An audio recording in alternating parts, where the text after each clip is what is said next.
All right, guys, coming at you with 3 tips to have a better rear delt fly.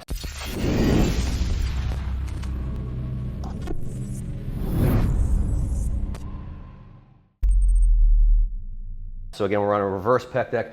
These tips will fit for pretty much any reverse pec deck where you're holding on to some handles. So the 3 things we're gonna do first, number 1 is have the proper setup. So as far as setup goes, first when Terrence grabs the handle, what you wanna make sure is basically you have the seat height so that hands are at shoulder height or even slightly above. Most people actually feel a little bit better if your hands are ever so slightly above shoulder height. And if you see with him, literally his hands are probably 1 or 2 inches above his shoulder height. From there, go ahead and slide your hips back just a teeny bit. And so what this does is this puts kind of the line of force that the machine moves in a little bit more lined up with kind of lower and mid traps as opposed to upper traps. A lot of people, when they're doing this, tend to feel their upper traps working. So by shifting forward a little bit, it's kind of the same thing as taking your arm from here to here. So again, it's doing the same relative thing at the shoulder joint. So once we have those things set up, the next thing is get the right upper arm position.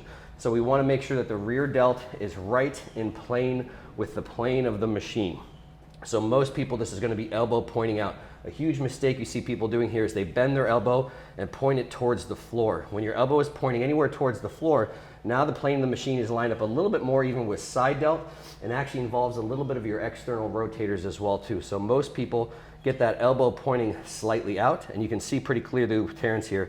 Now the line of the machine is lined up perfectly with his rear delt. This is the meat of his rear delt right here. And so the last tip, which you'll see once he gets going, is to think out. Think wide with the hands as opposed to back. Now when you're going, Terrence will start going for us here. It's completely fine for the shoulder blades to move, but just to keep yourself from feeling a lot of traps moving, if you feel like how far back can you get it, your traps are gonna get involved a lot. If you think about how wide can you get the handles, it's gonna stay much more on rear delts. So any rear delt movement, think wide, not back, and focus on that rear delt doing most of the contraction. And again, don't worry about the shoulder blades moving a little bit. Don't worry about feeling your traps a little bit. You just don't want them doing most of the work. Hard, Terrence, come on, a couple more. Think wide, wide, wide, squeeze. Go, go, go, go, go.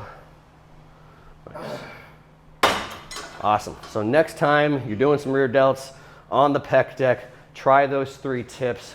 Get your setup right, get the height right, get your hips back, get your rear delt lined up with the machine, and then again, think out and not back. And as always, if you find this tip helpful, please give me some feedback below, give me the thumbs up, hit that subscribe, and share with somebody that needs bigger rear delts, which is everybody.